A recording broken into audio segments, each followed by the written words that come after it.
speaker today is Kokobobo. She is an assistant professor in the Department of Slavic Languages and Literatures here at KU. Her research interests include, or rather she specializes in 19th century Russian literature as well as Balkan modernism. And she's worked with individual authors like Tolstoy, Dostoevsky, Pushkin, but she's also explored larger theoretical problems having to do with representation of violence, for instance. And so we're happy to have her back to speak to us today. Thank you. Thank you, Bart. Thank you for having me here. I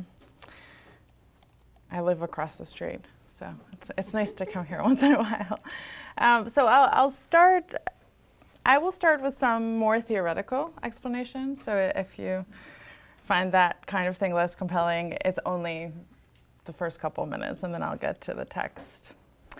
So in his categorical imperative, one of the better known ethical prescriptions in normative ethics, Immanuel Kant advances this idea of categorical moral law derived from universal principles that must be obeyed unconditionally, and that individuals can more or less collectively deduce and access through their own internal reason. Normative rather than descriptive, and concerned with how things should be rather than how they actually are, the categorical imperative abstractly presents what is right and wrong in black and white terms, while extending moral condemnation to anything outside of its immediate purview. Act, and this is Kant in the groundwork of the metaphysics of morals, quote, act only according to that maxim whereby you can at the same time will that it should become a universal law. This is all fine and good, of course, and it would be wonderful to live our lives this way. However, instances of mass genocide like the Holocaust have raised important questions about the continued applicability of a moral code like this. And normative ethics at large. Similar questions have also been raised about Aristotelian virtue ethics. Thinkers like Theodor Adorno talk about the Holocaust as a profound blow to Western culture and philosophy, questioning, in fact, our variability to, quote, live after Auschwitz. One response to the Holocaust in the realm of ethics that I'd like to focus on today, that I will use for my analysis, and then apply it to a Soviet context, is something that Holocaust survivor Primo Levi has come up with. In a well-known essay called The Gray Zone, Levi advocates moving away from ethical judgment. In this piece, he describes the Nazi camp as, quote, a poorly defined ethical gray zone, and here again I quote, where the two camps of masters and servants both diverge and converge, end quote. Although he never actually equates victims with perpetrators, the idea of a gray zone suggests that the judgment inherent within the law or normative ethics cannot, quote, presume to exhaust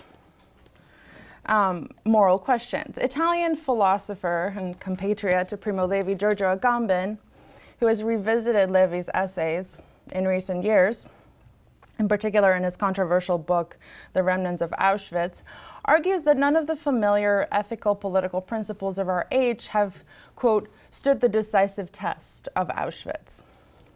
So what we're left with is a new terra ethica, a new ethical terrain, if you will, with Levi as its, in Agamben's words, seminal cartographer. Levi creates a zone of ethical irresponsibility that Agamben describes as, quote, not beyond good and evil, but rather, so to speak, before them, end quote. Now, what this means is that we separate ethics from jurisprudence and ideas of sentencing. And in placing ethics before sentencing, we actually get some interesting results. Agamben, who I think goes much further than Levi in his moral ambivalence and uses Levi to more or less make his own points, describes the gray zone as, quote, a space of gray incessant alchemy in which good and evil, and along with them all the metals of traditional ethics, reach their point of fusion, end quote. But again, this is not to say that we don't think about ethics, but we think about ethics differently and perhaps outside the scope of judgment. Again, not beyond good and evil, but before them. This idea, I think, has important implications because it pulls us away from punishment, or rather it suggests that punishment may not really be enough to put an end to the ethical dilemmas raised by certain mass atrocities or other acts. For instance, one of the examples that Agamben provides that I find really useful in this context is that of Auschwitz. As he points out, we had Nuremberg, obviously, yet we still talk about Auschwitz. We're still haunted by the trauma of it, has created a shock to the system that has yet to be put to rest. Certainly the tribunal did not do so. It was the beginning. It had to happen, but it was the beginning. Now, as part of a larger book project, I traced Levy's idea of the moral gray zone in the Russian tradition, particularly among narratives that relate to prison camps, where I think the questions of ethical and unethical behaviors are particularly relevant.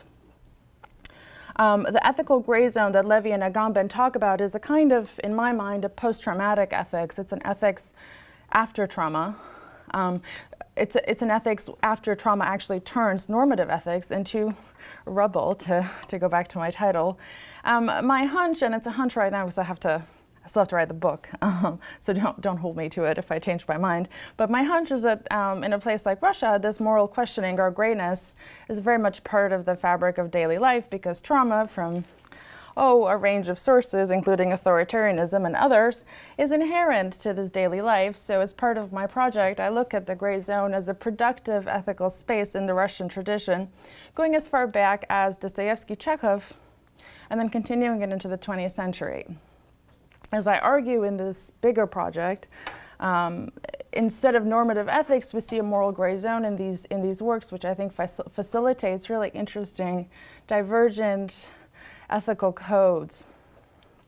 Now, but to go back to Grossman now, for the purposes of my presentation today, I'd like to focus on a small part of this larger project, and that is the moral gray zone that I see emerging out of the writings of Soviet and Jewish writer Vasily Grossman.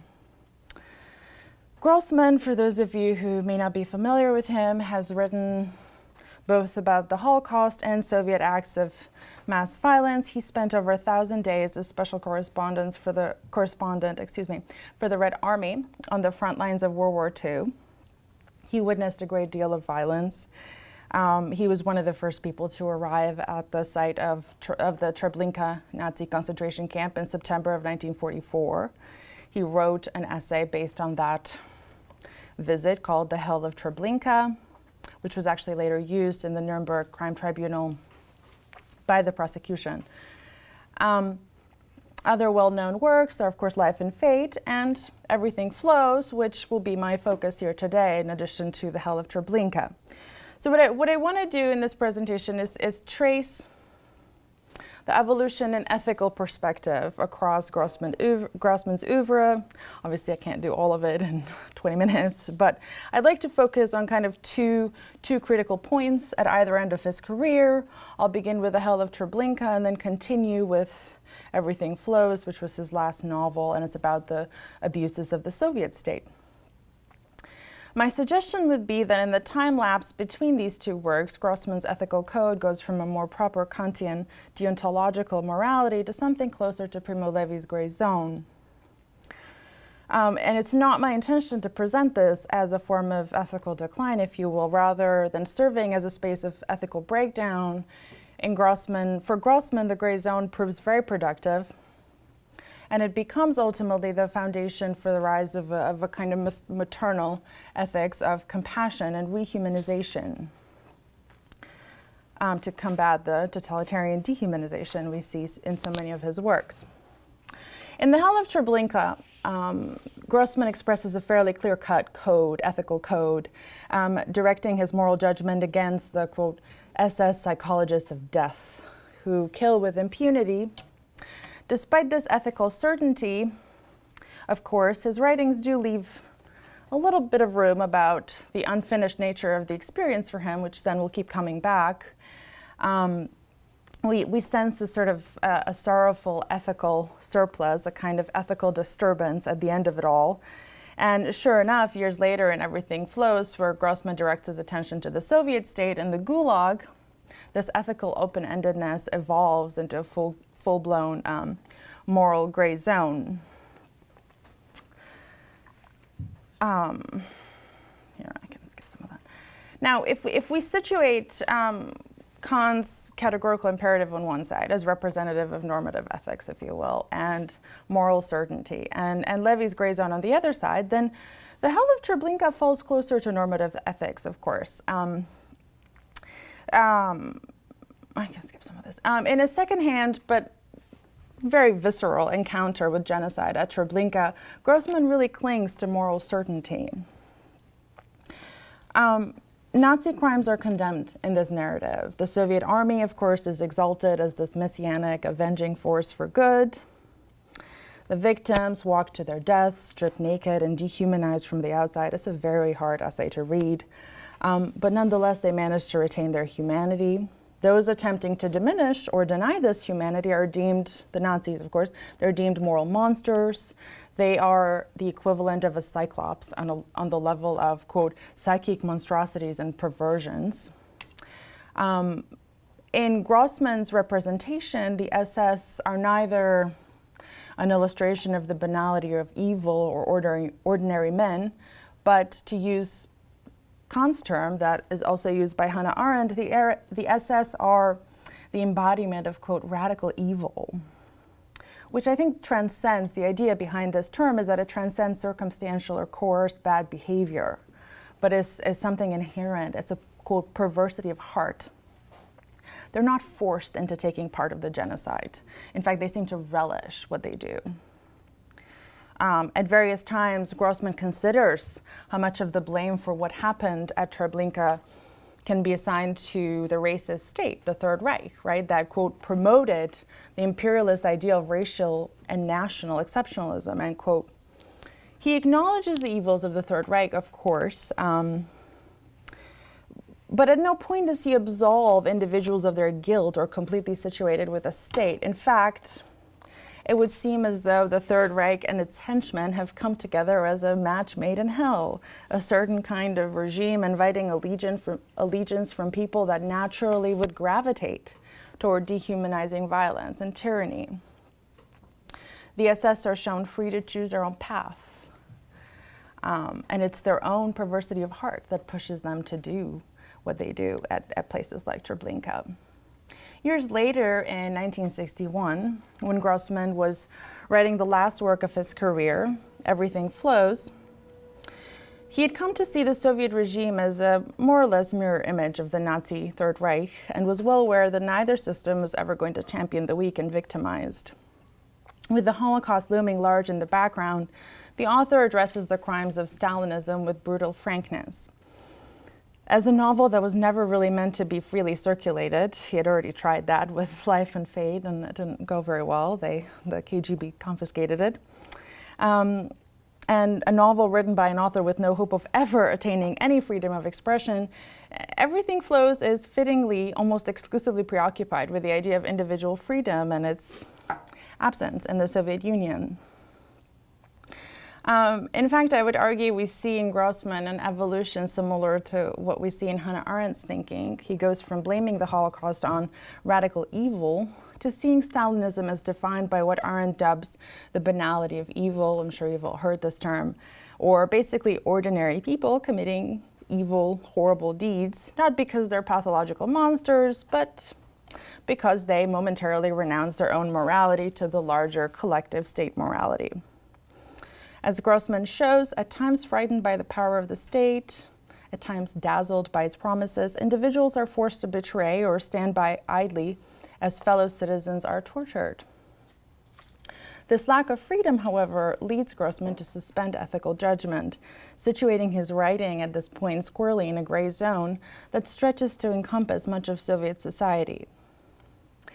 In emphasizing the sort of inalienable moral agency of the subject, Kant's morality can appear perhaps a little bit out of touch with the true abject realities of totalitarian violence. As critics have argued, in states like Nazi Germany or the Soviet Union, we witness a total juridical failure and a defiance of the very idea of lawfulness. If maintaining an intact moral judgment in such a situation is abstractly possible, in reality, the state had absolute power and could perhaps strip individuals of their moral free will. This is certainly something that Grossman believes.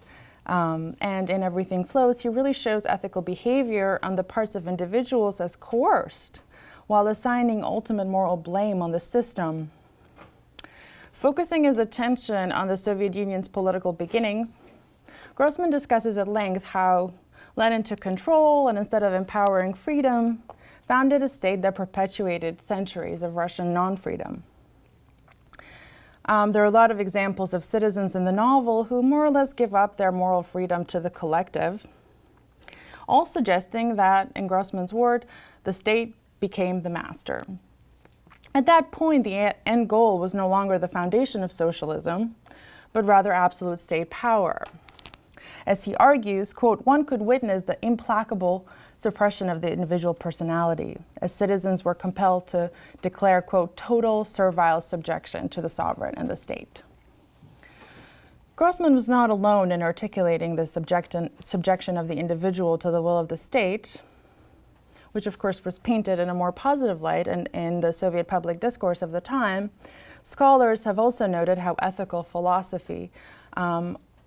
Soviet ethical philosophy advocated for a more or less subordination of individual interests to those of the collective. Herbert Marcuse argues that for the Soviet individual, acting and thinking morally meant promoting, quote, the objectives and values set by society. The moral code of the builder of communism, an official ethics manifesto that consisted of 12 moral rules, published in 1961, actually only a couple years before Everything Flows was being written, so you can draw your own conclusions there. But anyway, this code defines the triumph of the state as the clear end goal of Soviet morality. The 12 points include moral prescriptions such as devotion to the work of communism, love to the socialist motherland and the socialist countries, or work for the benefit of the society. As these prescriptions suggest the overwhelming power of the state and obvious collective morality it reinforced, would lead someone like Grossman to envision, living in these times, to envision perhaps Soviet society as a large gray zone. To begin with the more pejorative level of this moral space, we could note that everyone in Everything Flows is shown accepting or collaborating with the actions of the system. Moving beyond, and there's a lot of examples we could give, but moving beyond the average citizens who stood by idly or morally endorsed the torture or imprisonment of the innocent, we see Grossman painting a wider picture of moral corruptibility and guilt without a guilty party. The fluid ethics of the Soviet condition is perhaps best embodied in the Gulag, a place where individuals are most oppressed. Generations after generations of party members are shown following one another in prison, with the accusers and their victims often sharing the same cells, as the fault lines are periodically redrawn. Most prisoners are innocent, condemned to hard labor for their potential betrayals rather than actual ones, and people are really impressed with those prisoners that have actually done something against the system. As Ivan remembers, those who hurt the system were rare and perceived as an extraordinary species in a place where no one really had dared to revolt. With its blurry ethical lines and categories, the Gulag exemplifies the larger Soviet gray zone in miniature form. In the Soviet system, one might argue morality was perhaps an even grayer zone than in the Nazi lager, where everyone and no one is guilty. As Grossman asserts at one point, there is not one innocent person anywhere, since everyone since everyone submits their personal morality to the will of the state, but it's also clear that everyone is to an extent a victim of the state and its paranoia. This gray zone mentality is best reflected when Grossman places 3 hypothetical Soviet Judases on trial for abetting the crimes of the system. Just like the Gulag with its cells full of innocents, Grossman's hypothetical trials further undermine the possibility of legal sentencing in the Soviet Union. At the beginning of the trials, Grossman, like Levy, urges caution when determining someone's guilt or innocence. Quote, Who is guilty? Who will be held responsible? This question needs thought. We must not answer too quickly. End quote. As the crimes of the accused go increasingly more and more pernicious, Grossman allows each Judas to engage in a first-person defense and explanation of their actions. Their motivations, things like fear or gratitude toward the system, their poverty-stricken pasts, their slavish attempts to mimic the system's strength, and similar other details, come to the surface as each Judas is humanized on the witness stand. These individuals do not embody radical evil, but appear like ordinary people that for one reason or another were compelled to renounce their personal morality. Basic human tales of suffering and weakness make it difficult to condemn these perpetrators. We can't justify their actions, but it's clear, because a lot of them are quite horrible, but it's clear from Grossman's portrayal that these Soviet Judases do not really possess free and independent moral judgment, but live under various levels of coercion, and that it's the system's influence that pushes them into immoral conduct. In all cases, Grossman reserves judgment, a non-judgmental perspective that is then echoed by the novel's protagonist, Ivan, who is a quintessential victim of the system, and also the only character really outside the gray zone of corruptibility. I look on you as Christ, declares one of the novel's characters, Anna, thus underscoring Ivan's clearly Christological moral purity and implicit martyrdom.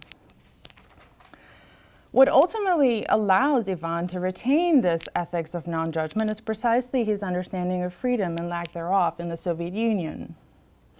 An early and ardent lover of freedom, Ivan dreams of overwhelming, boundless liberty for everyone in the future, seeing human history as, quote, the history of freedom, of the movement from less freedom to more freedom, end quote. Someone who ironically has been deprived of freedom for most of his life. Grossman, in whose voice, Ivan, Grossman too, haha, Freudian slip. Ivan, in whose voice Grossman relates the novel's long history of Russian non-freedom, also realizes that those around are perhaps too unfree to be truly immoral. At the end of the novel, returning to his childhood hometown, Ivan thinks over his broken life, but does not blame anyone. This is a kind of block quote, and I'll read now. Seeing his life, he felt no resentment toward anyone. All of them, those who had prodded him with rifle butts as they escorted him toward the investigator's office, those who had subjected him to long interrogations without letting him sleep, those who had said vile things about him at public meetings, those who had officially renounced him, those who had stolen his camp ration of bread, those who had beaten him, all of them, in their weakness, coarseness, and spite, had done evil without wanting to. They had not wanted to do evil to him. They had betrayed, slandered, and renounced because there had been no other way for them to survive. The awareness that everyone is flawed and inhabiting a moral gray zone corrupted by the powers of the system raises the question of what, in Grossman's view, remains of the realm of ethics in the Soviet Union. Obviously, the system cannot provide an overarching morality.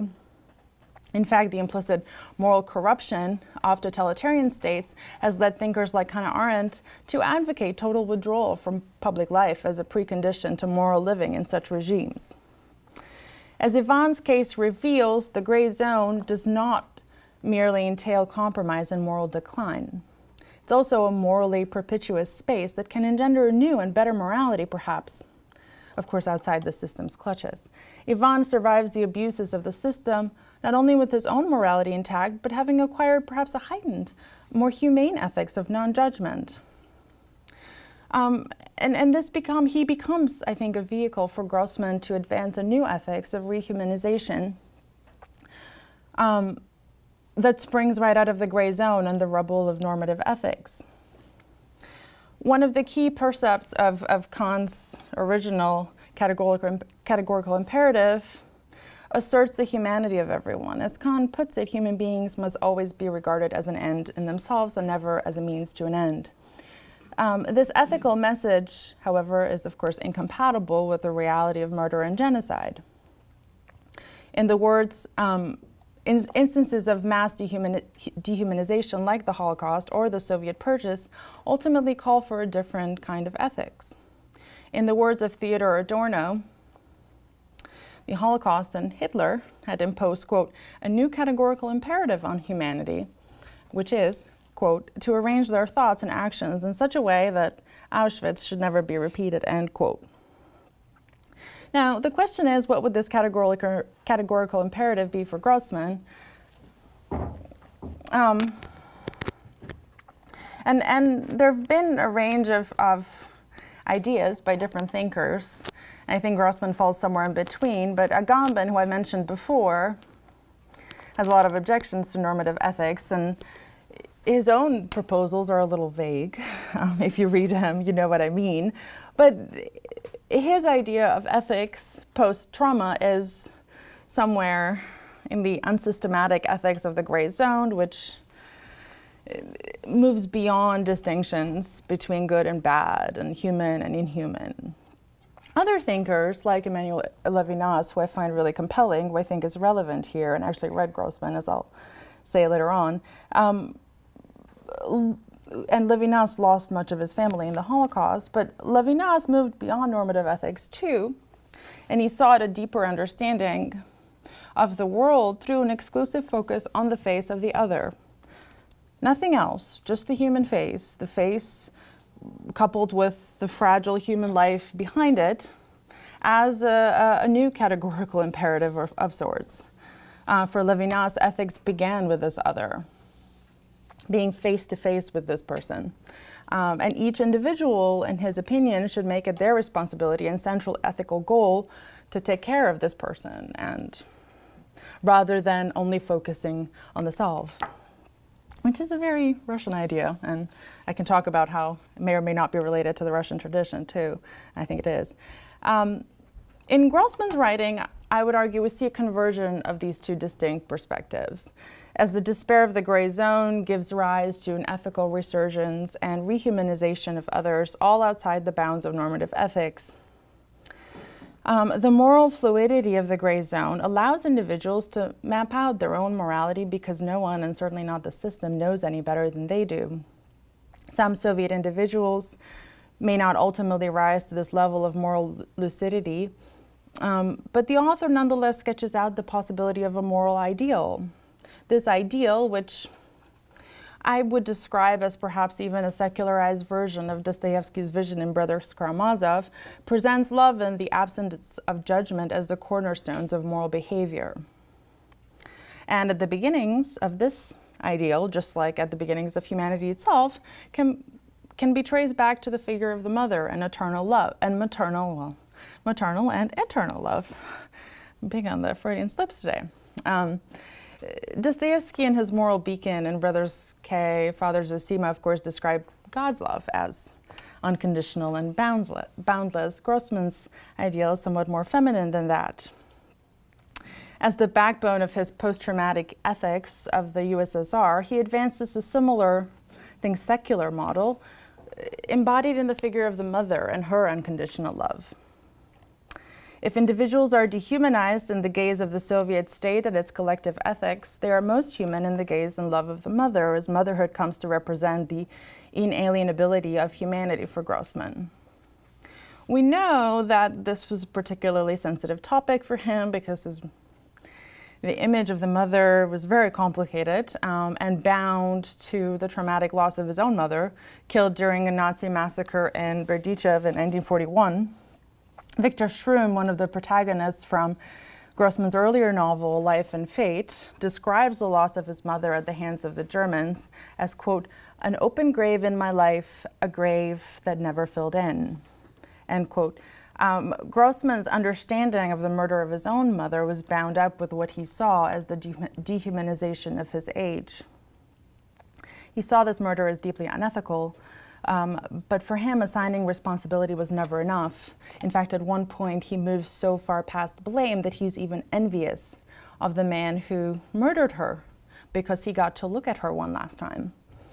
Considering how often mothers, and especially absent mothers, appear in Grossman's writings, I don't think it would be crude autobiographical criticism to suggest that this loss plays an important motivating role in the ethical components of his narratives. It helps, I think, establish a paradigm in his writings for how we should all behave with one another despite the dehumanization encouraged by the system. As Grossman articulates in a letter that he wrote to his mother after her death, that he kept with him until his death. Quote, "To me you represent all that is human, and your terrible fate is the fate of humanity in an inhuman time." End quote. Although she may be dehumanized and violated by the Nazis like the mothers at Treblinka, the image of the mother helps Grossman forge a new ethical standard from the rubble of normative ethics. These ideas about ethics and motherhood, I would say, find powerful reflection in Everything Flows, where they help shape the ethics of a novel in a significant, if somewhat roundabout manner. Grossman does not talk much about mothers in the novel. In fact, the image of the mother is enveloped from the beginning in a profound sense of loss. When we learn that Ivan's mother has died, when he returns from the Gulag, he desperately seeks comfort, quote, "in someone's kind hands," only to realize that his dead mother was perhaps the only being with, quote, "the power to release him from this burden." He views his mother as a figure that provides compassion, redemption, in a sense, rehumanization.